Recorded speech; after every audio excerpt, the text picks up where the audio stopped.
It was late afternoon, and the sun was slowly going down behind the tall trees. The sky was turning orange, and the wind was getting cold. On a quiet, empty road, a young black boy named Malik was walking home from school. His shoes were old, his bag was torn, and he looked tired. But he kept walking, one slow step after another. Malik lived far from school, so every day he walked many miles. He didn't complain. He didn't cry. He was used to it. Today, however, something felt different. The road was too silent. No birds, no cars, no people. Only the sound of wind blowing through the trees. Malik started walking faster. He wanted to reach home before it got dark. As he turned a corner, he suddenly stopped. A shiny black luxury car was parked on the side of the road.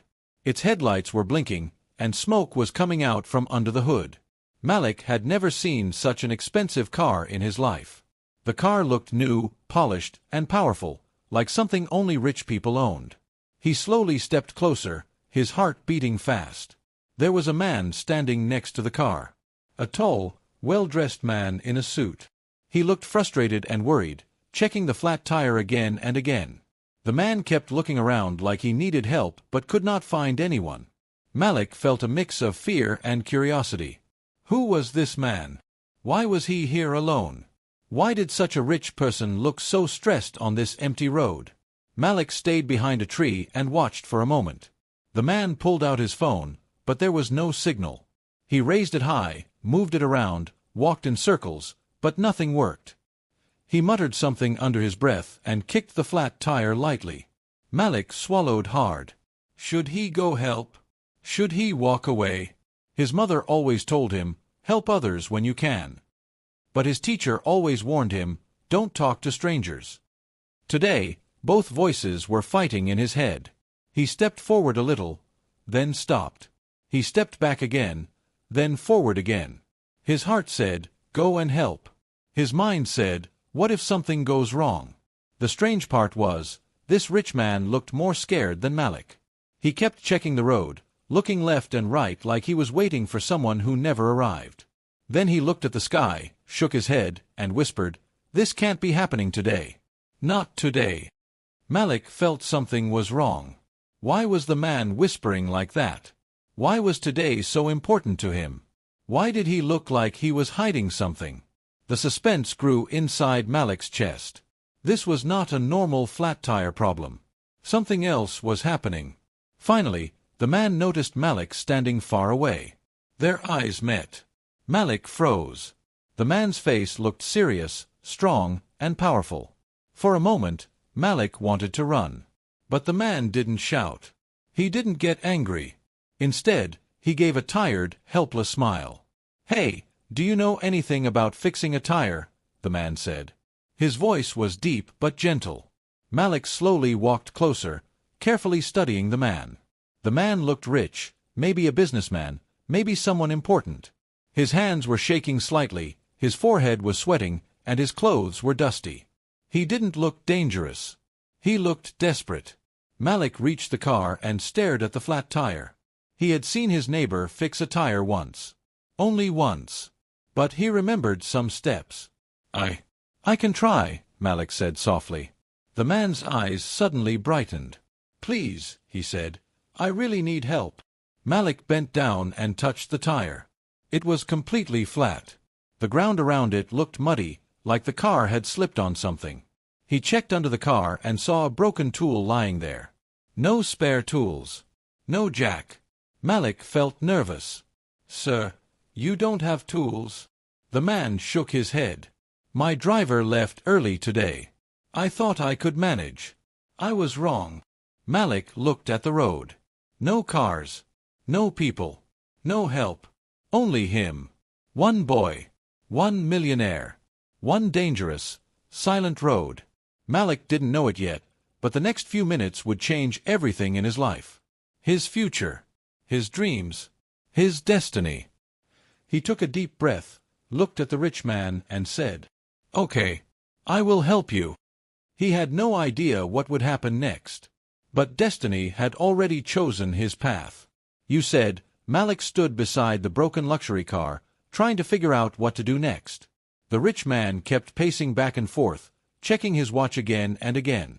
But in Malik's mind, something completely different was happening. His past, his struggles, his dreams, they all started to return to him as he worked. Malik was only 14 years old, but life had already taught him many hard lessons. He was the kind of boy who grew up faster than others because he had no choice. His father had left when he was just a baby, and his mother worked long hours at a cleaning job to feed the family. Their house was small, old, and sometimes the roof leaked when it rained, but Malik never complained. He loved his mother more than anything. Every morning, he woke up before sunrise, washed his face with cold water because their heater was broken, and quietly got dressed so he wouldn't wake his little sister. After a quick breakfast, he walked miles to school. Many kids laughed at him because of his old clothes and broken shoes, but Malik kept his head down. He believed one day his life would change. But dreams cost money, and money was something Malik's family never had. Still, Malik tried to be positive. When neighbors needed help carrying groceries, he helped them. When his school needed someone to clean the garden, he volunteered. His teachers often said, "Malik, you have a good heart." But a good heart wasn't enough to pay bills or fix their house. Sometimes at night, Malik lay awake staring at the ceiling, wondering what his future would be like. Would he work small jobs all his life? Would he ever become someone successful? The world around him didn't expect much from him. They saw him as just another poor kid. But Malik secretly believed he could be more. And now, standing on this lonely road with a millionaire beside him, he felt something unusual, like fate had brought him here for a reason. The millionaire's name was Mr. Bennett, though Malik didn't know that yet. Malik only knew he was rich, important, and in a hurry. But Malik also noticed something else. Behind the expensive suit and shiny watch, Mr. Bennett looked tired. He looked stressed. Maybe even sad. Malik wondered what kind of problems a rich man could possibly have. As Malik knelt beside the car, he remembered how his neighbor, old Mr. Davis, once showed him how to lift a car with a metal pipe when the jack broke. Malik had thought it was silly at first, but now that memory seemed useful. He searched the area and found a long piece of wood lying near the bushes. He placed it under the car in the same way Mr. Davis had shown him. While working, Malik remembered how many times he wished for someone to help his family. Someone who could fix their broken things. Someone who could give them a chance. But no one ever came. His mother always said, "We must help ourselves. No one owes us anything." Her words were true, but they also hurt. Malik adjusted the wood, pushed down with all his strength, and slowly lifted the car. His arms shook, but he didn't give up. When the car rose enough, he quickly placed stones beneath it to hold it up. It was not a perfect solution, but it was something. Mr. Bennett stopped pacing and stared at the boy. "How did you learn that?" he asked, surprised. Malik wiped sweat from his forehead. "Just watching people," he said shyly. It was the truth. Malik learned many things simply by observing, because he couldn't afford tools, books, or classes. His mind was his only resource. As Malik worked, he thought about his dreams again, finishing school, helping his family, maybe even going to college one day. But dreams felt far away. They always did. Yet something inside him whispered, "This moment is different. This moment means something." Mr. Bennett watched the boy with growing respect, but Malik didn't see it. He was too focused on helping, too focused on making sure he didn't fail. He didn't know that his simple act of kindness was about to open a door he never even knew existed. Before today, Malik's life had been full of struggle. But after today, everything would begin to change. Slowly, silently, and forever. Malik stepped back and wiped the dust off his hands. The road was quiet again, but now something felt different. The air around them seemed heavy, almost like the world was holding its breath. Mr. Bennett, the millionaire, stared at Malik for a long moment. He looked confused, surprised, and impressed all at the same time. "Where did you learn all this?" he finally asked. Malik shrugged. "I just watch people fix things, and try to remember." Mr. Bennett walked closer, his polished shoes crunching on the gravel. He studied the stones, the wooden lever, and the way Malik positioned everything. This was not random luck. This was intelligence, creativity, quick thinking. something that most grown men couldn't do in a stressful moment. "You're a smart kid," Mr. Bennet said, almost to himself. Malik didn't answer.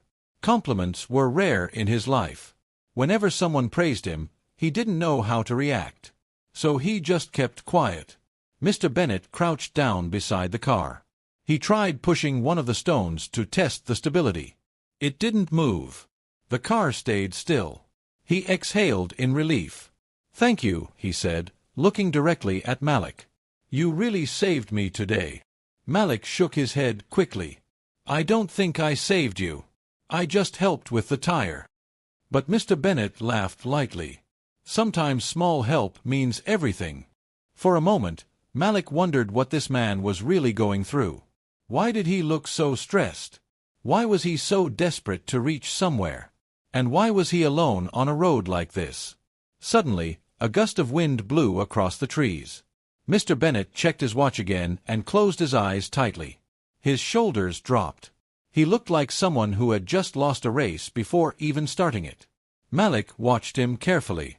Something was wrong, very wrong. "Are you okay, sir?" he asked softly. Mr. Bennet didn't reply right away. He looked at the sky, took a slow breath, and then said, "No, not really. Today was supposed to be important. Maybe the most important day of my year." Malik stood still, waiting for him to explain more. But the man didn't. Instead, he asked Malik a question he didn't expect. "What's your name, son?" "Malik," the boy replied. "That's a strong name," Mr. Bennet said. "Do you live near here?" Malik nodded. "I walk this road every day to go home." Mr. Bennet frowned. "This far? Alone?" Malik nodded again. He was used to it, but when someone new reacted with surprise, it reminded him how difficult his life really was. Mr. Bennet looked away, thinking deeply. Then he spoke again. "You know, when I first saw you walking here, I didn't expect you to help. Most kids your age would ignore me. Some adults too." Malik looked down at the ground. "My mom says we should help people if we can." The millionaire smiled, a real smile, not the tired one from before. "Your mom is a good woman." Malik felt something warm inside his chest. Hearing praise for his mother made him proud. Mr. Bennet walked to the back of the car and opened the trunk. It was empty except for a briefcase. He took it out carefully, like it carried something extremely valuable. The moment Malik saw it, he felt the seriousness in the air rise again. The briefcase was locked with a code. Mr. Bennet dialed the numbers slowly and opened it just enough for Malik to see a pile of documents inside. Not money, but papers that looked important. He quickly shut it and placed it on the car seat. "I needed to reach a meeting with these documents," he finally explained. "If I don't reach today, I might lose something big, something I worked years for." Malik didn't fully understand business matters, but he understood one thing. This man wasn't just rich, he was fighting for something important. And Malik had accidentally walked into the middle of that fight. Mr. Bennet leaned on the car and sighed. For the first time since Malik arrived, he seemed calm. Maybe it was because he finally had someone to talk to, even if that someone was a 14-year-old boy. "Malik," he said quietly, "you don't know how much your help means today." Malik smiled shyly. "I'm glad I could do something." Mr. Bennet straightened up, took out a sleek metal card from his pocket, and held it out. "Take this. I want you to come see me tomorrow. I think we need to talk." Malik stared at the card, but he didn't take it. He wasn't sure if life ever offered real chances, or if this was just another moment that would disappear like smoke. But fate was already working quietly, shaping everything that was about to happen next. Malik stared at the shiny metal card in Mr. Bennet's hand. It looked expensive, almost like something only powerful people carried. The silver surface reflected the orange light of the setting sun, making it look even more mysterious. Malik hesitated, unsure if he should take it. He wondered if it was a mistake, if maybe the man was offering it to someone else and not him. But Mr. Bennet held it out firmly. "It's for you," he said. "Don't be afraid." Malik slowly reached out and took the card between his fingers. It felt heavy, smooth, and important. His name wasn't printed on it, but the weight of responsibility was there, almost like the card itself had a purpose. "Tomorrow," Mr. Bennet repeated. "Come to the address I've written on the back. Will you come?" Malik wanted to say yes, but instead he asked, "Why me?" It was an honest question. He was just a poor boy walking home on an empty road. Why would a millionaire want to meet him? Mr. Bennet gave a small, tired smile. "Because you remind me of someone I used to be." Malik didn't understand what that meant, but before he could ask more, the sound of a distant engine echoed through the trees. A car was approaching. Mr. Bennet stood straight and looked down the road with relief. "Finally," he whispered, "someone else on this road." As the car came closer, Malik stepped back. It was an old pickup truck driven by a man who worked on a nearby farm. He slowed down and asked if everything was okay. Mr. Bennet thanked him and explained he needed a ride to the city because his car couldn't move. The farmer agreed. While they talked, Malik stood quietly beside the luxury car. He felt strange, like he was caught between two worlds. One world was the dusty road he always walked. The other world was the shiny briefcase, the important meeting, and the silver card now in his pocket. Before leaving, Mr. Bennet turned back to Malik. "Don't lose that card," he said. "And don't be late tomorrow." Malik nodded. The millionaire then picked up his briefcase, shook Malik's hand, and climbed into the truck. As the vehicle drove away, Malik watched until the dust settled and the sound faded completely. Then, he was alone again. But something inside him had changed. Malik started walking home with the card in his hand. He kept turning it over, reading the address again and again. He didn't even know where the building was. He had never seen it before. But the way Mr. Bennet spoke, the seriousness in his voice, the sadness in his eyes, it made Malik feel like tomorrow mattered. Still, fear whispered inside his head. What if it's a mistake? What if he goes and they don't let him in? What if it's all just a dream? Malik reached home where his mother was waiting. She looked tired from work, but when she saw Malik's face, she knew something had happened. "You look different," she said. "What's wrong?" Malik told her everything, from the luxury car to the broken tire to the strange silver card. He expected her to laugh or tell him not to go. But instead, she listened quietly, her eyes soft. "Malik," she said gently, "sometimes life gives chances in strange ways. Maybe this is one of those times. But what if he changes his mind?" Malik whispered. "Then you lose nothing," she replied. "But if he doesn't change his mind, you may gain everything." Malik couldn't argue with that. That night, he placed the card under his pillow. He couldn't sleep.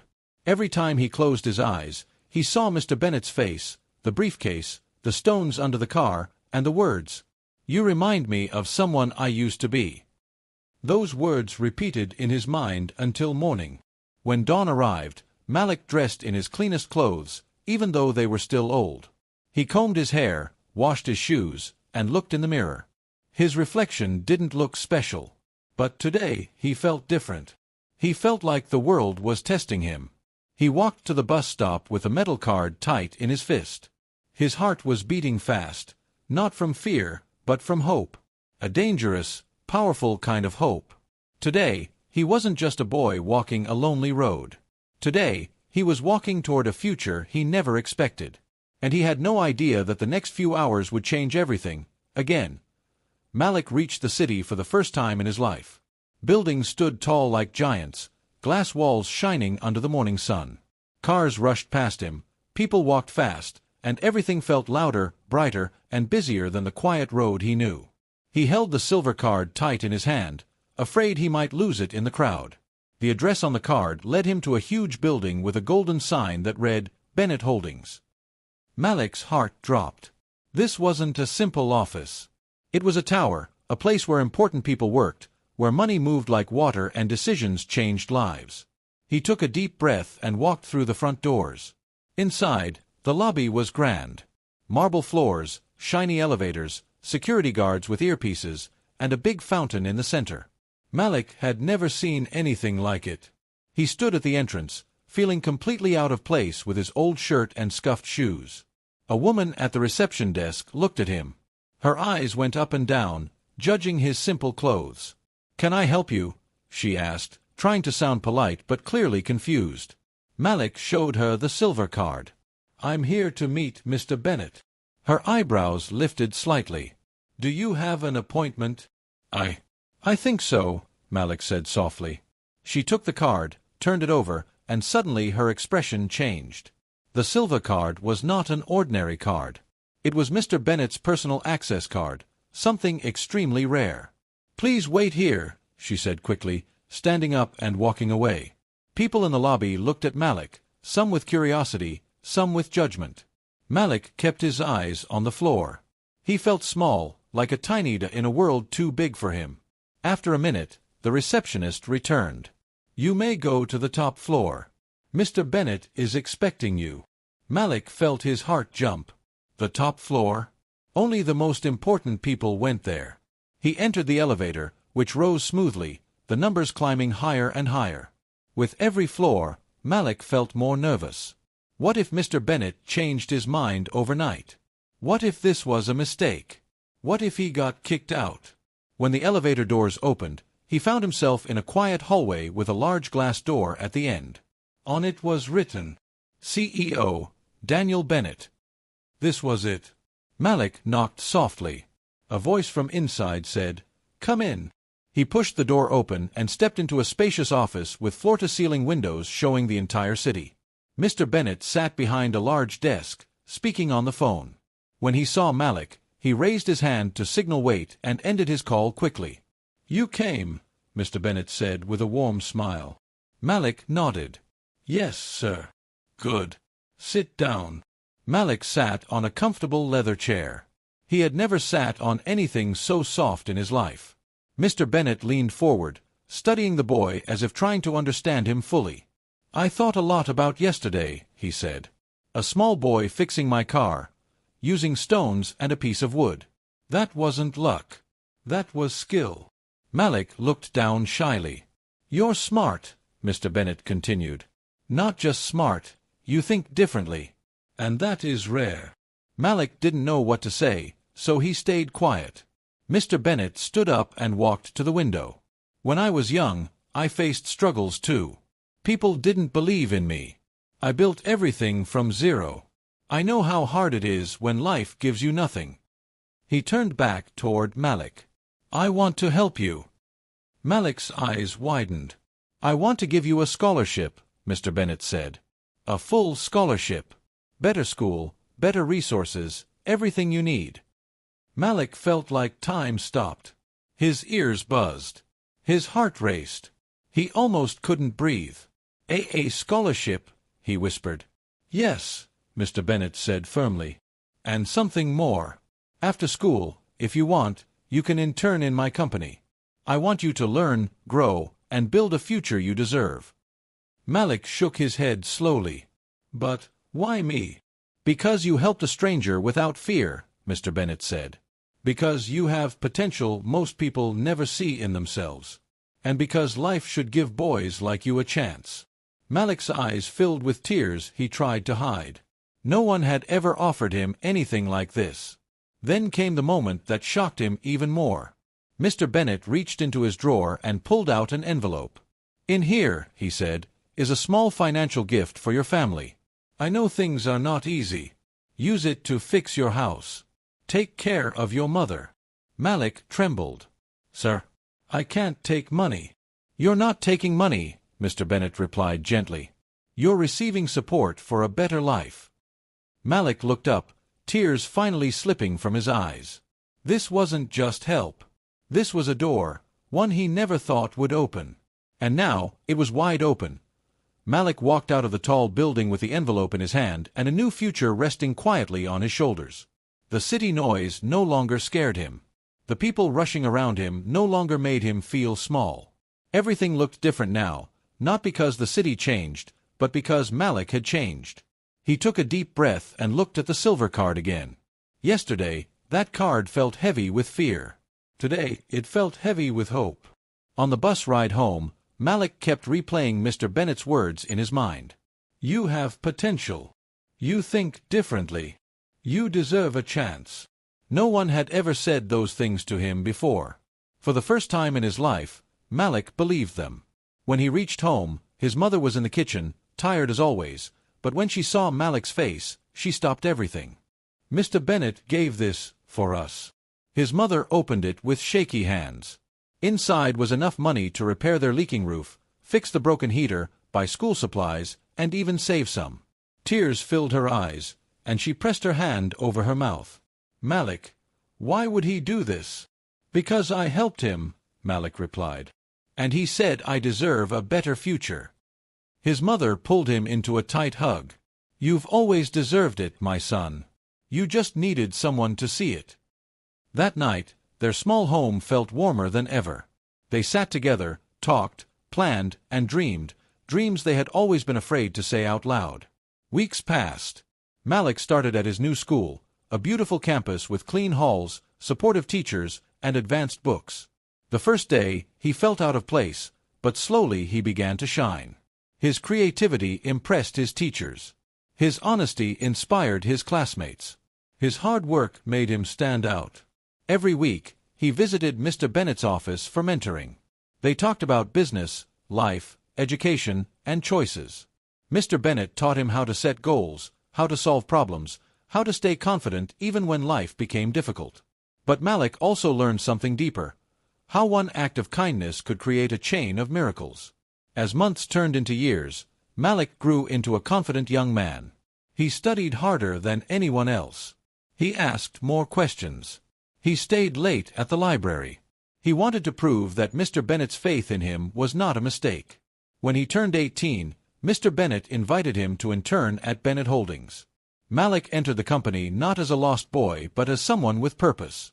Employees who once would have ignored him now listened to his ideas with respect. One day, while walking through the same grand lobby he once feared, Malik stopped and looked around. He remembered how small he felt the first time he came here, how he looked at the marble floors like they belonged to another world. Now, he felt like he belonged. Not because of money or clothes, but because he earned his place. Years later, after finishing college with honors, Malik started his own project, a community program for poor children. He remembered the long, lonely walks, the broken shoes, the hunger, the struggle. He didn't want other kids to feel helpless like he once did. He organized workshops, gave free books, helped with school supplies, and taught children the same lessons Mr. Bennett had taught him. You matter. You can grow. You can rise. One afternoon, while supervising the program, Malik saw a small boy struggling to fix a broken bicycle. Malik walked over, knelt beside him, and helped him adjust the chain. The boy looked up with wide eyes and said, "Thank you. No one helps me usually." Malik smiled softly.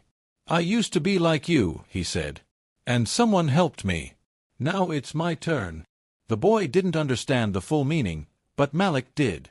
He felt the circle of life complete itself.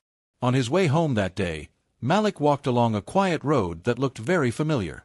The trees, the long path, the silence, it reminded him of the day everything changed. He stopped and closed his eyes. One broken tire. One small choice. One act of kindness. That was all it took.